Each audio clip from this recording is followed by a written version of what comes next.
kemudian masuk virus, dan varian virus itu bermutasi pada orang yang lemah, maka akan terjadi mutasi baru.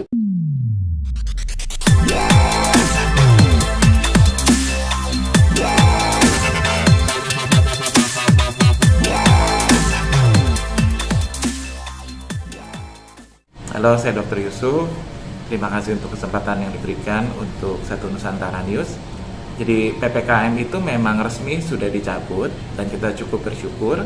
Tetapi poinnya adalah kenapa dicabut? Karena kasus sebanyak 1,7 kasus per 1 juta penduduk kriterianya. Kemudian bed occupancy rate atau jumlah tempat tidur yang digunakan saat ini hanya 4,79%.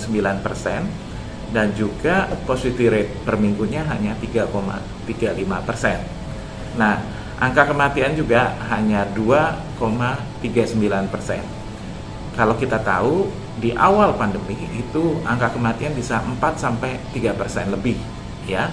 Dan waktu yang lalu Delta itu sangat banyak rumah sakit penuh sekali, jadi bor itu bisa lebih dari 50% tempat tidur dipakai, ya. Hampir bisa juga 100%. Nah, kata kuncinya adalah meskipun PPKM sudah dicabut, itu bukan berarti pandemi sudah berlalu, ya. Jadi pandemi masih tetap ada. Jadi kita tetap harus waspada. Nah, apa yang harus kita waspadai adalah tetap ada varian baru yang ada dan juga tetap kita harus menggunakan protokol yang wajib kita gunakan, yaitu kita harus menggunakan masker dan juga jangan pernah lupa untuk menggunakan hand sanitizer. Perhatikan ke saya adalah hand sanitizer yang saya pakai adalah yang disemprot. Kenapa disemprot? Karena pada saat saya semprot baju saya juga kena dan saya juga menghirup dari harumnya dari hand sanitizer. Artinya saya menyatakan bahwa saya cukup sensitif dan saya terbebas dari Omicron atau varian COVID-19 yang lain, ya. Dan juga jangan lupa ketika kita nanti berkunjung di suatu tempat dan kita makan bersama, kalau bisa masih ingat selalu teori ventilasi, durasi, dan jarak.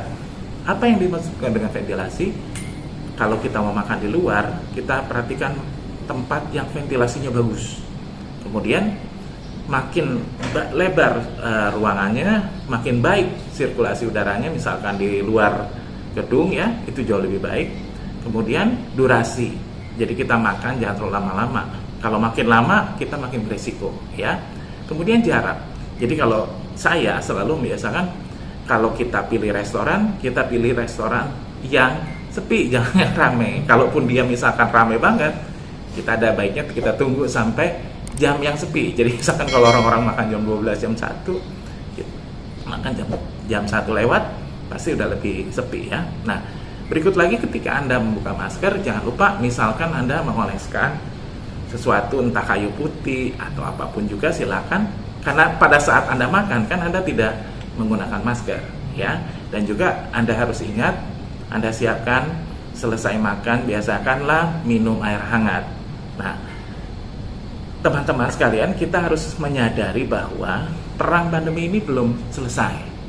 Kata kunci yang Prof. Amin katakan sebagai ahli virus adalah jika kita bersama-sama menjaga lingkungan kita dengan menggunakan masker, maka virus itu tidak bisa masuk ke dalam kita dan dia tidak menemukan inang baru atau korban barunya.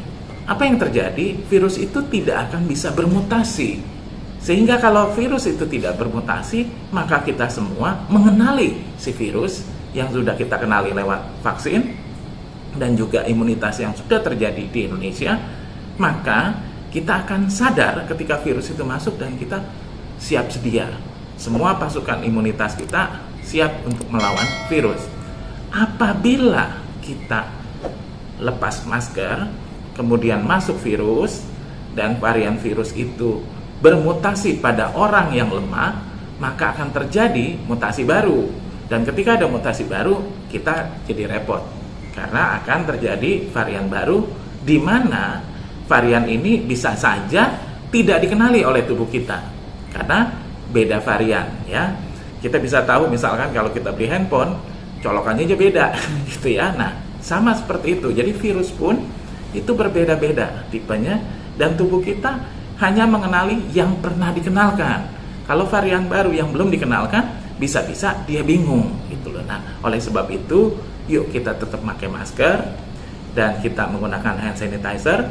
Protokol kesehatan tetap kita jalani seperti tadi, ventilasi, durasi, jarak kita tetap perhatikan, dan disitulah letaknya kita menjaga diri kita. Ketika kita berhasil menjaga diri kita, maka kita berhasil menjaga keluarga kita. Apabila kita bisa berhasil menjaga keluarga kita, maka kita berhasil menjaga lingkungan kita. Nah, ketika diri kita sehat, keluarga kita sehat, lingkungan kita sehat, disitulah letak kita bisa menjaga negara kita bebas dari COVID. Nah, kalau bebas dari COVID, maka kita bisa memasuki yang namanya bebas, bukan lagi pandemi, tapi bisa jadi endemi. Yuk kita tetap jaga protokol kesehatan. Terima kasih, salam sehat selalu. Saya Dr. Yusuf Kristianto.